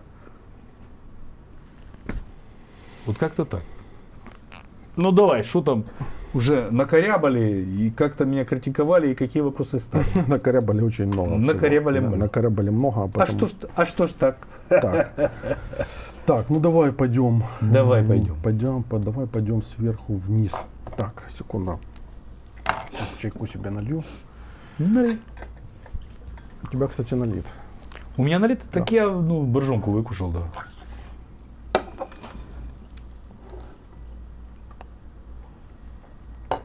Да, щебрецом. Щебрецом, он классный. Так. Так, там на шартах Катя Гудиш спрашивает про возврат к довоенной олигархической Украине. как по мне, это наиболее вероятный сценарий, мы будем вести декларировать вступление в ЕС. Impossible, это невозможно. Конечно. Потому что, вот смотрите, одно из следствий сегодняшних решений кадровых, которые принимает Зеленский, могут быть решения в будущем, возможно в ближайшем, по поводу санкций на Ахметова там, как бы, и других олигархов, которые в подвешенном состоянии. Для того, чтобы вообще не дать им возможности вернуться к той ситуации. Я не обсуждаю, насколько это законно, незаконно. Мы уже давно как бы вышли за пределы как бы, вот этих всех, вот этой системы координат. Ну, хочется так и сказать. Наградят орденом и конфискуют активы. Орденом Европы. Да. Наградят орденом Европы. Наградят орденом и конфискуют активы. Да, поэтому это невозможно. Более того, в условиях войны, я уже сказал, сформировались другие группы влияния, даже те же, которые вокруг Федорова там, и много их других, связанные с ВПК, и которые Хорошо, находятся в другой рамке. Я скажу опять цинично. Наворовали другие и хотят порулить. Да, можно и так сказать. Подожди, не хотят, они рулят. Ну, пока как бы да. Ну, Они рулят. и хотят продолжать рулить. Да. Да, и поэтому это невозможно. Откат к существующей модели, даже вот в рамках того, что мы говорили по поводу марафона, он уже невозможен, потому что изменилась структура медиа, изменилась... Легитимно невозможен, да. но формально может существовать сколько угодно. Так, теперь идем дальше. Так. Ну же интересные вопросы, давай. Интересные, любопытные, давай. А я ж читаю, что писали там. Интеллектуалам нужно создавать свой тайный орден и влиять на общество, человечество. Может, но при условии, если все-таки такие штуки, как благо, благородство, не умерли. А то если как бы при попытке обсудить мораль вас собираются четвертовать, то вряд ли у вас что-то получится с масонами. Поверьте, когда такие ордена создаются, то они об этом никогда не говорят, потому что это глупо. Ну да. Так. Так, расцвет культуры массово означает конец культуры вообще как таковой. Культура не может быть массовой по определению. Художник, творец всегда один, и в этом собственная речь. Иосиф Бродский. Ну, смотрите, вот творец отношения к культуре не имеет. Вот когда он умирает и описывает то, что он натворил, его могут встроить в культуру, могут не встроить, могут сразу встроить, могут через какое-то время встроить. Вот тогда он становится культурой. Слава Богу, что творец творит вне культуры. Благодаря этому возможно его творчество. Поэтому, ну вот как бы сразу еще сращивать. Были моменты, когда, ну как бы еще при жизни людей признавали достоянием культуры. В Японии это есть, там в Штатах немножечко существует. Но у нас, как правило, очень длинный путь стать элементом культуры. Разве что ты отдаешься всецело ресентименту в Украине, и тогда тебя встраивают очень быстро. Но это какие-то очень недолговечные культуры. Ресентиментальные культуры, они же недолговечные. Потом приходит молодежь и начинает выкидывать всех ресентименталов из украинской культуры, как уже сегодня выкидывают всяких там Булгаковых и тому подобное. То есть, ну как бы, сегодня выкинули Булгакова, там через 20 лет выкинуть Забушка. Ну это ж тут такое дело. Более того, неизбежно выкинуть. Неизбежно, да. Нет, у меня вообще нет никаких сомнений на этот счет.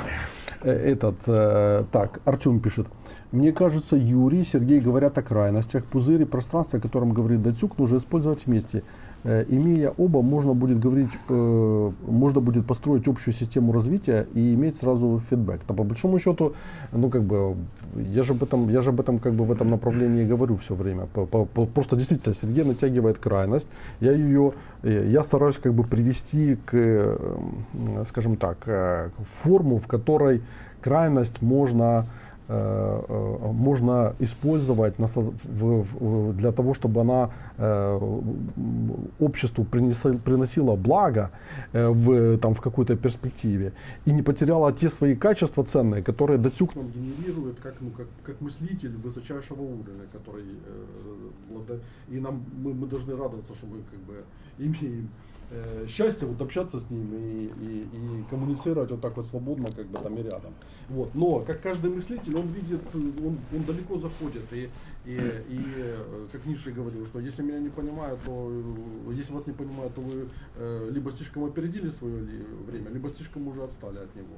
Да? Так вот, мой подход заключается в том, что даже если ты что-то не понимаешь, оно кажется как бы настолько как бы не натягивающимся на сегодняшний там глобус, то все равно ты должен иметь какое-то пространство, где эти идеи, где значит, эти мысли должны иметь возможность развиться, как в инкубаторе, для того, чтобы потом, как в академии, для того, чтобы потом, как в академии этого Азимова, потом это можно было поднять, разархивировать и использовать. И поэтому я все время говорю о том, чтобы не о том, чтобы там все приземлить, нет, для того, чтобы действительно выскочить на большой оперативный простор Украины, нам действительно нужно такое мы с тобой мышление. обсудили возможность синтезов или даже, как бы таких собиратель, да, как бы, даже не знаю как. Это же не просто синтез, это некий компромисс. Я указал, что оборонительный сценарий ни с чем не компромисс. Он отдельный, он как бы делает себя эксклюзивным, и он не соединяется ни с восточноевропейским, по большому счету, тем более с республиканским и тем более с цивилизационным. Я думаю, что он не самый, исходя из того, что как мы сплелись с Европой и вот какой уровень связи создается, я думаю, что доминирующим на самом деле будет второй с возможностью перетекания в четвертый, третий. Восточноевропейский.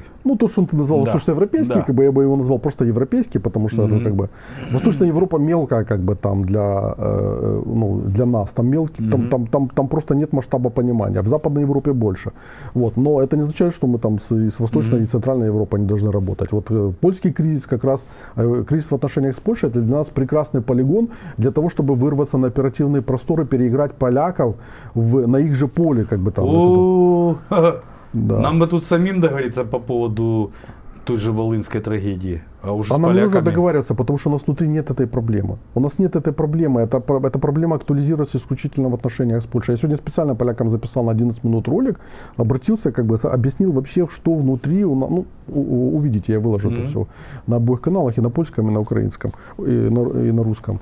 Вот, поэтому... Так вопросы хорошие, любопытные есть? Да, идем дальше. Так.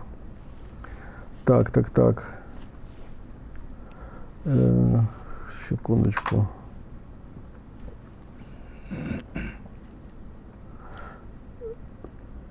Так.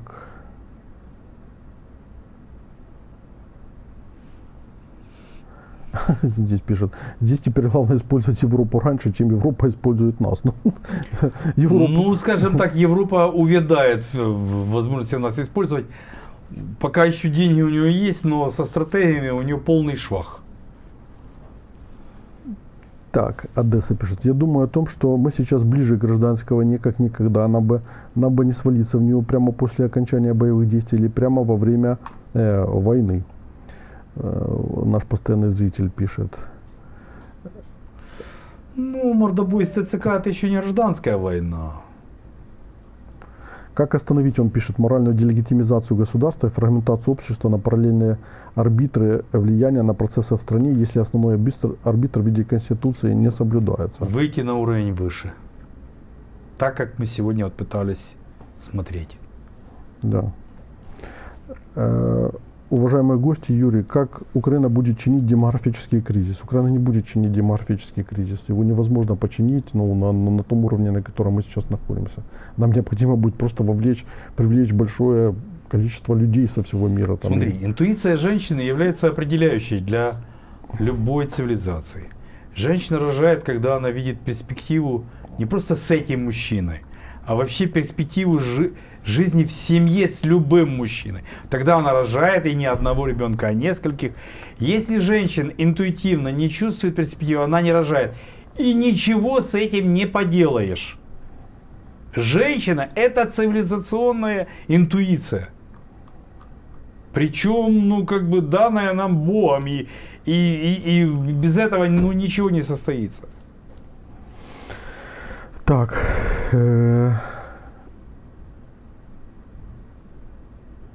Как купировать в обществе фрагментацию по лагерям, где множество несовместимых справедливостей соединяется с множеством вооруженных авторств, или гражданской войны не избежать? Одесса Как продолжает. хотя бы в публичной политике, а лучше все-таки вернуть телевидение нормальное. Ну, телевидение вернется, оно будет просто другое. Оно будет, оно Ну, Юр, ты же понимаешь, что где-то диалог должен происходить. Пусть оно будет не на телевидении, может оно будет в Ютубе, но это должно вернуться. так.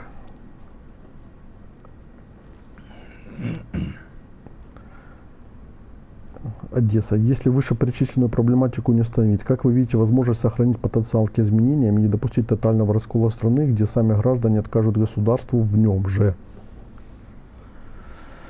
Через элиту. Если элита начинает обсуждать смыслы и перспективы и вовлекается в это энергетически, то да, не происходит раскол, как бы мы пытаемся куда-то двигаться. Если сохранится такое же состояние, как сегодня, раскол неизбежен.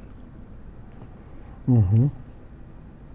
Чтобы дальше видеть, надо встать на плечи гигантов. Гений занят самосовершенствованием, а злодей обогащением. Это два разных жизненных креда и пути развития. Ну, я как бы допускаю, что мне надо было бы интерпретатором стоять на плечи гигантов. Мне это скучно. Я пытаюсь понять, что я, кто я, какова моя страна, какова ее судьба. Она нация, она цивилизация. Вот это и есть как бы базовые постановки вопросов. Гигант, я не гигант, это второй вопрос. Я пытаюсь об этом думать.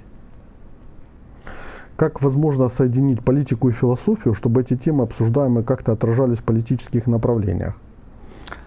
Ну, это архаичная постановка вопроса, поскольку философия уже не ставит предельных вопросов. Ставила, скажем, до 80-х годов 20 века ставила, а потом перестала, поскольку спекулятивный реализм, он уже понимает, что он не философия, но пытается выдавать себя за философию.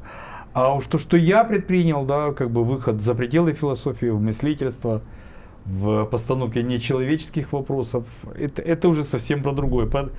Там же даже и политики нет, поскольку там появляются уже не политические явления, такие как искусственный интеллект, виртуальность, выход за пределы планеты Земля и так далее. То есть там появляются измерения, которые уже не политические и не философские.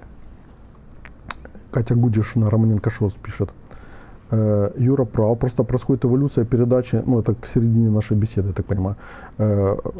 Просто происходит эволюция передачи информации и мысли, наскальная живопись, шумерские глиняные таблички, папирус, печатный станок, телеграф, радио, интернет. И сейчас в такой форме. И шанс, если новая элита, производители дронов и связанная с ними структур, после войны построят для себя, для своих бизнесов удобное государство, интегрированное в ЕС, и как следствие уровень жизни, как в Польше. Да, уровень жизни должен быть выше, как в Польше, потому что Польша, она на самом деле пока еще вторична относительно мирсистемного ядра. Да? Я недавно читал лекцию и очень развернуто это все показывал. Вот Польша входит в двадцатку развитых индустриальных стран. При этом у нее практически ни одного замкнутого индустриального цикла. Она делает комплектующие. Да. Оказывается, в двадцатке. Если мы хотим строить суверенистскую индустрию, нам нужно иметь 3-4, лучше всего 5 замкнутых циклов внутри Украины. И для Украины это реально. Мы не должны наследовать в этом плане Польшу. И это и есть политический суверенизм индустриализации. Или реиндустриализации. Так. Так, еще сейчас, секунду. Так, ваш вопрос я не буду задавать, потому что он не касательно темы. Как может выглядеть стратегия противостояния эффективной континентальной империи морской по Мехину? Это не предмет этой беседы. Так. Да, Мирошник напоминає, що сьогодні Дацюк в ударі. Дякую всім та дякую Дацюку за його інтелектуальну діяльність. Всі реквізити в описанні в ефірі. в описании эфира на YouTube и в Да, Телеграме. и ссылочку на книжку у тебя презентованную Да. «Игра в Бога сии». Да, все в описании к эфиру, и на телеге то же самое, как бы там пост на телеге, где был анонс, и там все дано. Там, кстати, ссылки даны на этого Мельниченко, в его текст и то, о чем Сергей Аркадьевич говорил в начале. Так, где специалисты из разных кластеров будут устраивать междисциплинарные дискуссии публично о будущем Украины, без популизма, без рейтинга, еще Да хоть где, но Где- хоть где-нибудь. где угодно. Да у нас хоть бы. У нас можем постоянно. Приходите к нам. Приходите, Да. смотрите, у меня возможность загрузить студию еще нашу, как бы там, да, еще огромная, потому что, более того, мы постепенно будем входить в формат, когда не всегда я буду, и мы будем... Посмотри, это ж как бы есть же точки, куда люди приходят, но их сразу же погружают в актуалку. Сразу же. И, как они могут на таком уровне бесед? Никак не могут. Не, у нас мы можем беседовать о чем угодно, потому что, я держу баланс актуалки, не актуалки, но самое главное, что мы же можем расширять на 24 часа, как бы, вообще дискуссии. То есть канал может съесть все на текущий момент. Из этого всего сделать огромное количество материалов, которые потом расшить, как бы, там, на Facebook, на все остальные инструменты, вовлечь дополнительных людей, которые будут принимать дискуссии. То есть мы на самом деле имеем, огромные охваты. Так, давай, если нет вы это должны понимать. вопросов, то сворачиваем. Поэтому предлагайте, те, кто хотят дискуссии, предлагайте, я буду вас заводить. Будете между собой дискутировать, и с нами будете дискутировать, между собой будете дискутировать. Тут вопрос в формате, который будет делать вас интересными. Потому что если вы будете дискутировать, а вы никому не интересны, то это значит, что время тратится зря. И ресурс тратится зря, потому что это все ресурс, между прочим. В том числе и ваш, и мой, который мы все совместно тратим. Так. Юра, Зеленский как раз сегодня провел встречу по Польше, описал дальнейшие шаги, прокомментируйте, если можно, как вы оцениваете. Я сейчас не могу, потому что я не все видел, и я пока ничего не скажу. Я отдельно завтра, наверное, сделаю на этот счет эфир, и скажу. Так. В Украине достаточно элит, готовых идти в цивилизационный сценарий. И в Украине появились элиты, наконец-то появились элиты, К концу войны, которые готовы играть в этот сценарий. Слава Богу. В этом плюс. Евгений пишет, ключ к успеху Украины, полная свобода предпринимательства, самое главное, защита права собственности. Идея старая. Хорошо, но этого мало. Да. Урбанизм, благо, мораль, добро, это все должно быть. Этим словам надо вернуть значение и этим представлениям, и таким мотивациям. Без этого в одной предпринимательской деятельности не хватит. Хорошо, думаю, будем заканчивать. Да. Мы, в принципе, сегодня, я думаю, достаточно конструктивно пообщались. Спасибо Сергею Аркадьевичу. Как я уже сказал, все ссылки в описании к эфиру на его банку. Сейчас мы еще тебе криптокошелек создадим. Крипту в смысле, да, чтобы я ловил, да? Да. Или на телеге. Спасибо всем, кто поддержали сбор вчера по третьему батальону бригады имени Богдана Хмельницкого. Там еще осталось 1040, по-моему, поэтому зайдите на телегу, в телеге завчера найдите тут пост и докидайте, чтобы мы закрыли сбор. Почти закончили сбор. Значит, все, на этом будем заканчивать и, думаю, до завтра. Пока. Пока.